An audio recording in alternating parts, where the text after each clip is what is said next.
Good evening. Welcome to all our viewers. Just making sure we are actually live. Yes, everything's in order. The rundown for tonight. We've got two videos using the photographs of Rick Faulkner and Tim Brown, and they've got hundreds of photographs on the website. So I've used a small sample of them. Put them to music, and that's on tonight. We've also got an interview with John Bell. Many of you probably don't know who he is. Hello, Pam. John was renowned for his running in Singapore. Now, you wouldn't know him unless you were in his age group, probably. But he did run for local clubs as well. So that's an interesting story from John Bell. Plus, there's a short clip which his sister took of the sports day in May 1970, the school sports day. Hiya, Hillary. Oh, we're all coming in now. Maureen, Kevin, excellent, and Sheila, lovely. It's good to see you all. But actually, having said that, when doing the interview with John Bell, it struck me that there's a lot of people out there with a lot of memories of Singapore, and it would be nice to get them on board as well. So, people that were maybe in the swimming clubs,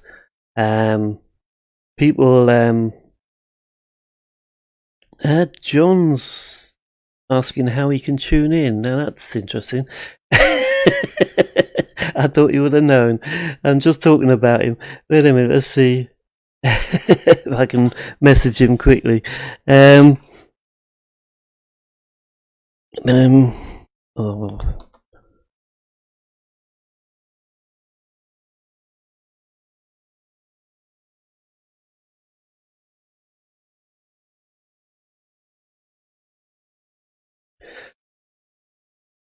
Right. Don't know whether things were altered there or not. Are you still getting me?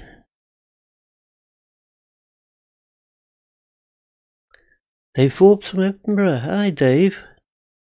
Yeah.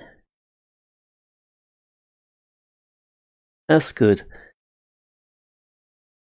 Anyway, if John does join us, you'll be able to ask him questions, any questions that pop up. Back to the subject of people's memories. Yeah, I was thinking there's obviously swimming clubs, competitions in swimming clubs. Other things like the geography field visits, which were quite common, certainly in St. John's, but including Changi and Seletar and other schools. Yachting, scuba diving, stage plays. There was a number of plays put on by St. John's and probably other schools as well. Those that participated must have memories of them, some of the background stories. Mind you, if I interview you, you are responsible for what you say, because I'm not picking up any libel sues notices and that. Yeah. Julian, hiya. Yeah, we'll do that. If you're interested in coming on and having a chat about your memories in particular activities, then let me know and we'll arrange it. Right, let's get on with the show, shall we? First off is a video of Tim Brown's photographs.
I'd just like to welcome John Bell. I think he's finally made it to the show, judging by his comments there.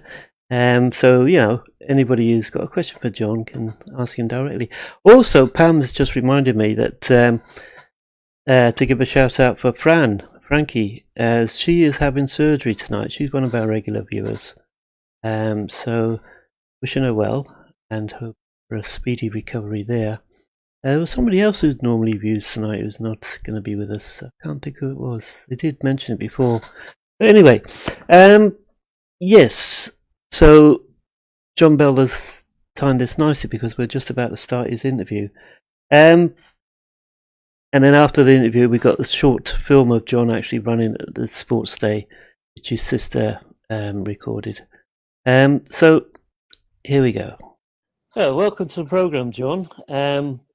Just to introduce you to people, John Bell from Germany at the moment, and you spent your educational years in St John's. I think you went to Singapore twice, did you? Yes, that's true. Yeah. And the second time you proved yourself as an athlete. Yeah. How did that come about? How did you start doing that? Well, before we start, I'd like to thank Tom O'Brien for giving me the opportunity to actually talk to you all, and also for all of the work that he's been doing for the Memories of Singapore as a website, yeah. And Tom, keep it Thank up, you. yeah. Thank you. With all of us, yeah. Okay, it really started, yeah. It started way back in 1963, when I was at school up in York, and I was in the Scouts, and I took part in a cross country race there, and surprise, surprise, I came in first, yeah, which kindled my interest in actually running.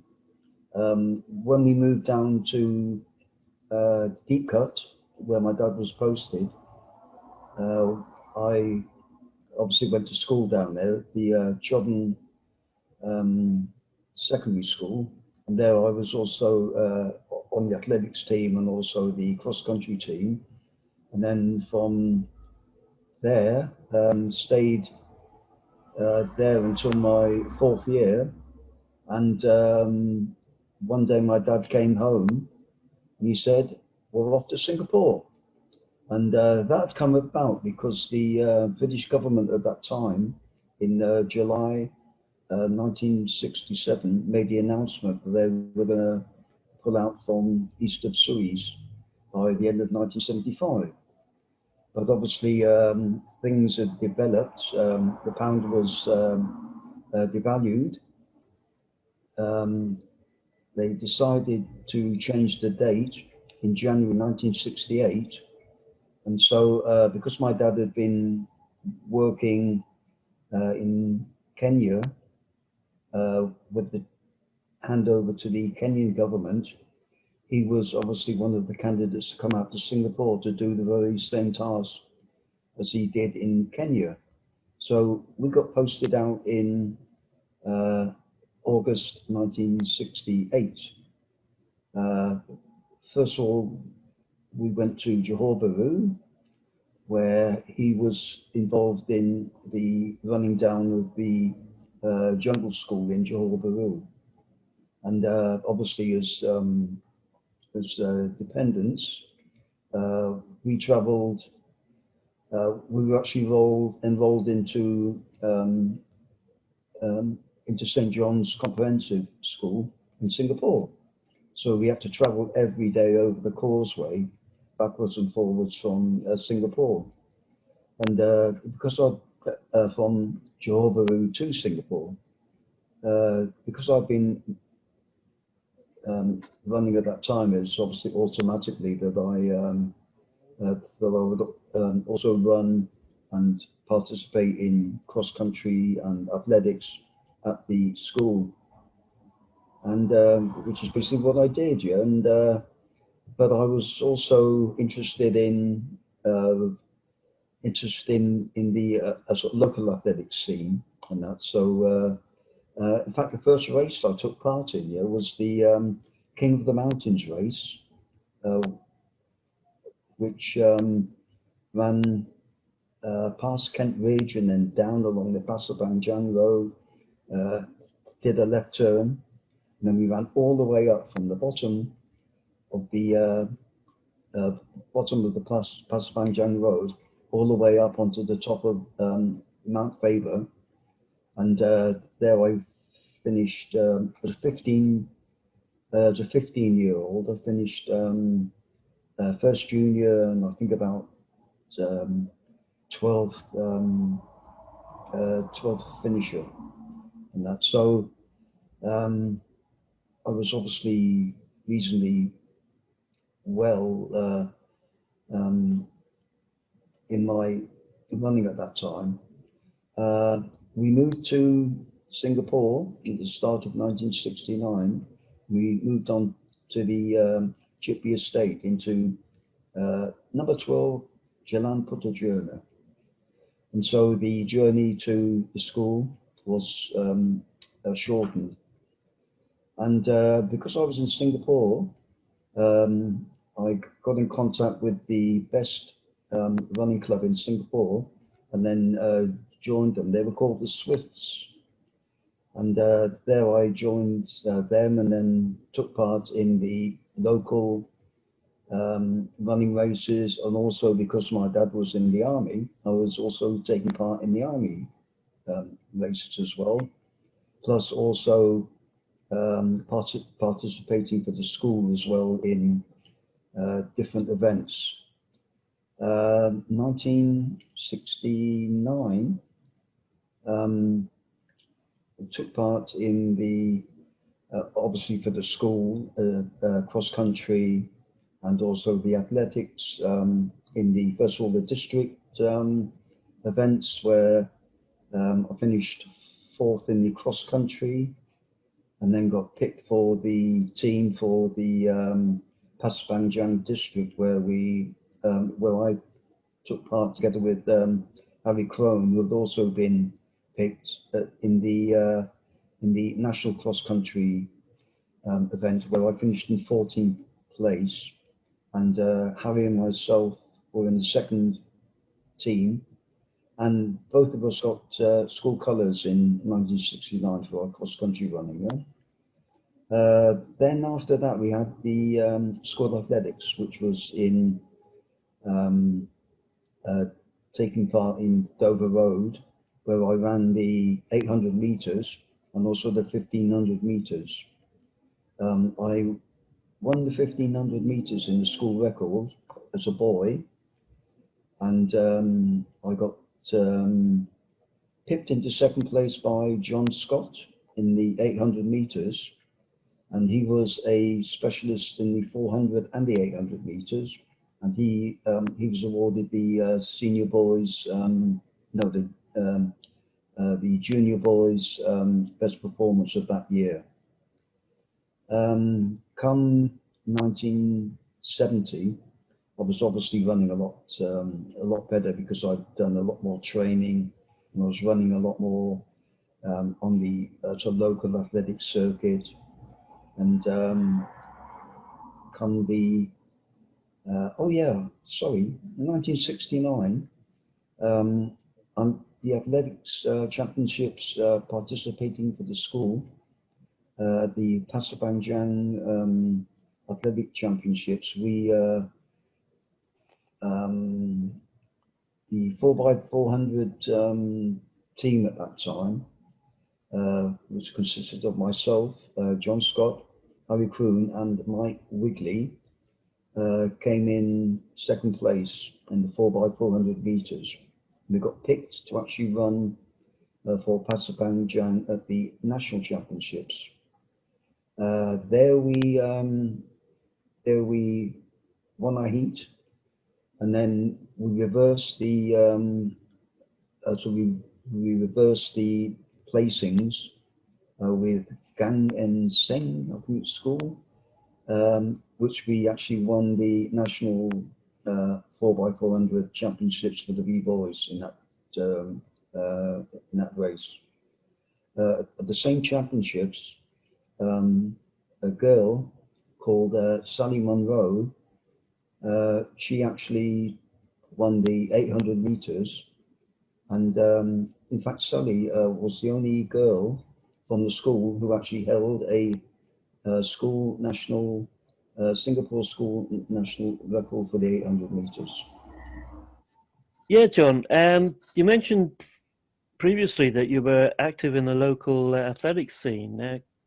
Can you tell me a bit Yeah, more about that? I can do, yeah. That's actually true, yeah. Um, at that time, as I said before, I was a member of the Swiss Athletics Club and running all over the island in various events and everything, yeah. But the the school sports was one of 15 I ran actually in May. They were actually sixth and seventh, yeah. I started off on the 2nd of May, where I'd run the Singapore National 10-mile race and finished in 16th place and under an hour, which was quite good for a schoolboy of 16 years old. And it culminated on the towards and also on the road relay circuit where local athletics teams as well as teams from the RAF, the Navy, and the British Army also participated. Um, my team, the Swifts Athletics team, after six relays that we ran, we won all of them, and our winning team obviously got a trophy for the first prize, as you can see. The four of us actually, the winning team actually standing there, and I was awarded the fourth individual in the whole of the six relays that we ran. Towards the end of the month was the Swift Athletics Championships, which I participated in. And I ran the 800 meters, the 1500 meters, and the 3000 meters. I won all of them, and I was presented with a big trophy at the end of it as the best performance by a under 17 junior boy at them. And well, that was basically coming towards the end of my athletics running in Singapore, because a month later I was going to Changi to catch a flight, the old VC10s, back to Brize Norton in the UK, because I wanted to run as a youth in the 3000 meters at the White City, the British National Championships. Yeah, but I soon found out, yeah, that a big fish swimming in a small pond in Singapore, in running terms, then became a very small fish in a big pond in running terms in the UK. Although I ran that race 10 seconds faster than my personal best in Singapore, I finished way down the field, and it was basically a big lesson to me. So I enjoyed my time in Singapore running, and also Singapore itself. But coming back to the UK, having to go to college, soon brought the reality of life as it is. I think a lot of us had that, yeah. Coming back to the UK was a total change of the life we actually had at that time, where we came back and we had to go into colleges or universities or apprenticeships, and probably some of you actually joined the forces as well. So, and then well, all this time later, we can, as I look back and think, well, we were very privileged to actually be there and actually to experience the things that we did in Singapore. So I'd like to thank you on that. So, That's very true. That because same thing happened to me when I got back. It was a bit of a culture shock, having to start work and well, apprenticeship and adjust again. Yes, yes, I can sympathise with that thing. Yeah, so life's lessons learnt, I suppose. yeah, so I came back in July 1970, but my parents actually stayed out there, and my mum came back first with the as the rest of the family, and my dad stayed on to the very end, and he obviously came back in March, the end of March 1971, when the final withdrawal actually took place. Come the school sports in May 1970, excuse me, May 1970, I was picked by Pevensey to run the 800 and the 1500 meters. And as you see from the footage that Tom will obviously put up, my sister actually recorded it, yeah, of just me basically racing at the school sports in Dover Road. I won the 800 meters, also the 1500 meters in the school record time. So that's basically how I came to be running at that time in Singapore. That was, yeah, it's interesting that because obviously it took up a lot of your took up a lot of your spare time, did it? All the training and being involved in the activity. Yeah, well, basically, it was my major um, basically my major hobby at that time. Yeah, Yeah. and obviously wasn't just um, running at that time. I mean, I had other things to do. Mm. I used to go to the Britannia Club quite often. Um, I used to go to the Wednesday Club. I went to the Same here. Yeah, I went to the Wednesday Club on was it Alexander Junior the school. junior school, and then also to the Nissen Hut on Yeah. the I don't know, forgotten the road and that Oh, it road was is the on. Ayaraja Road, I think. Yeah, yeah. The Ayaraja Road. Yeah. Had they had local and bands playing on the Saturday night, and obviously Mm. I'd go into the AKC at the end of Kent Road Mhm. quite often. There's a good film on. Yeah. You know, and also obviously a family. We took trips out to places like the Hall Park Villas Mhm. and things like that. Yeah? So it just wasn't running all the time. I had Yeah. um, there's some other things to do. True. That's good. That yeah. The other thing that has interests me is a couple of I think it was about a month ago. You put a brochure, photos of a brochure on the Far East Britbrats page Oh, that's right. of the community in Chipby. Well, it was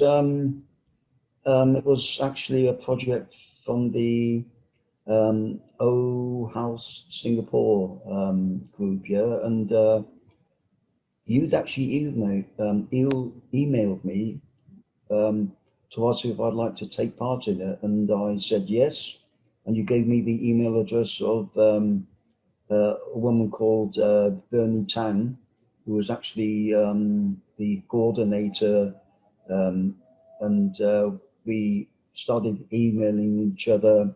He sent me a questionnaire. I filled out the questionnaire. I sent it back to her, and then she liked actually what I said, and she decided to incorporate my experiences of Chipby Estate as part of her as part of the Chipby side of the brochure. And that's basically what it was. It was the O House Singapore Arts Group decided to produce a booklet. They do tours and stuff like that. Um,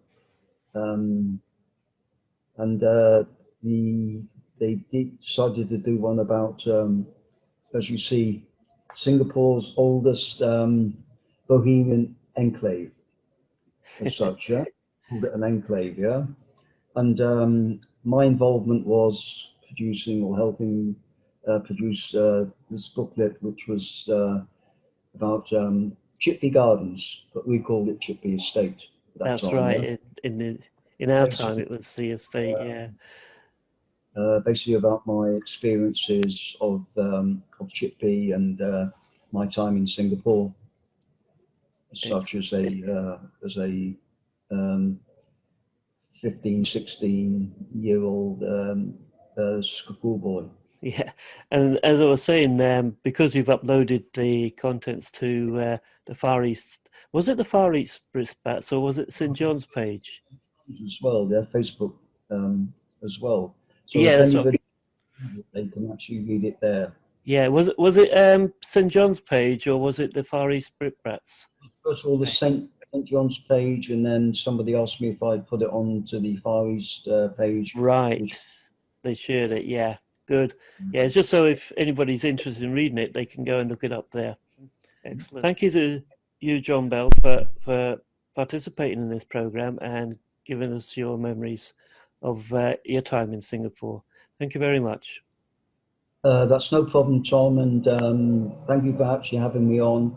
And also a big hello to everybody who knows me, everybody who doesn't know me, everybody who's just learned who I am, and wherever you are in the world,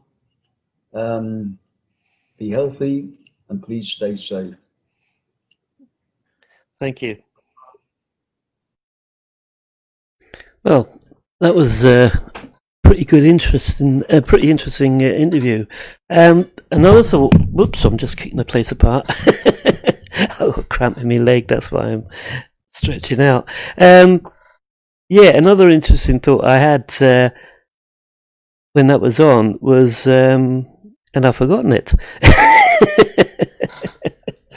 Oh yes, yeah. The fashion show.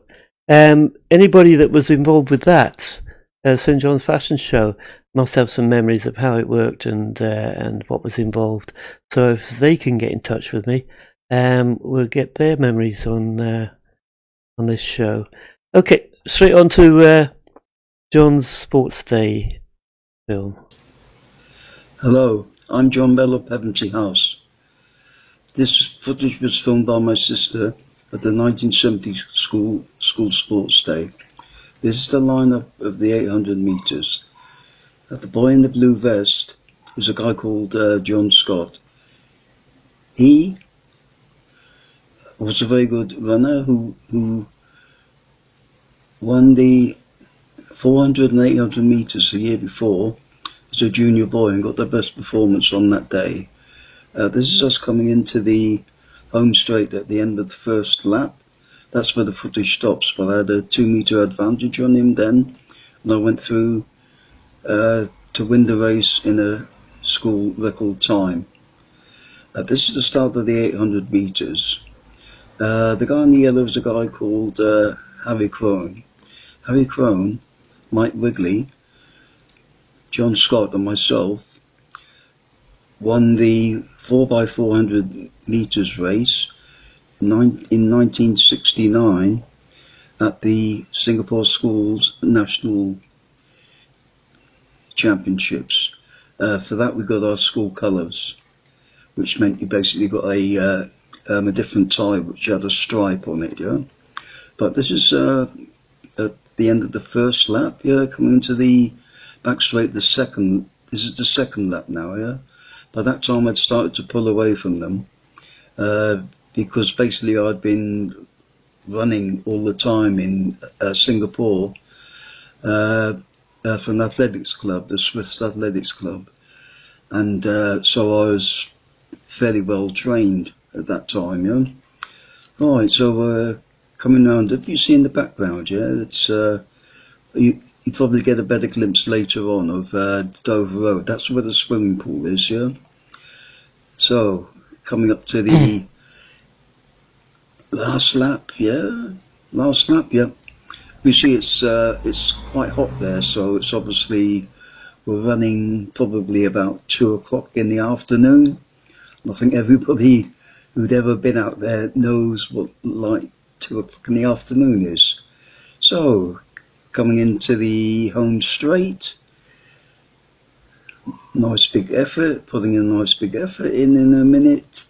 Well, in the second there I am, putting in the big effort in because I knew I wanted to get a good time, and I did. Broke the school record, the 800 metres, and I got the best performance by a senior boy for that year, 1970. So there's Harold coming in, and the third boy who was trying to keep up with us just scraped in, and here's the rest of the guys coming in. Yeah, so we're coming up to the end of the film now, which is footage. You'll see very soon, shortly, footage of Dover Road, driving up to Dover Road past the school. That's a school. You can see the assembly buildings, Kent Ridge behind you, and there's a school sign. It's there, and then it's not there. Unfortunately, that's where the film ends. No, that was good. And as Pam says, the track and the pool certainly does bring back memories, because I used to spend a lot of time down at the pool because I only lived on Sussex Estate, so that was good. Next up is photos from Rick Faulkner from his collection, which is quite extensive on the website. And I'm not sure what's happening in a fortnight's time. I haven't got anybody lined up, but if you want to get in touch about anything, we'll try and get him on the show. But yeah, we've got 2 weeks' time to plan. All right then, we'll finish the night off with Rick and his photographs.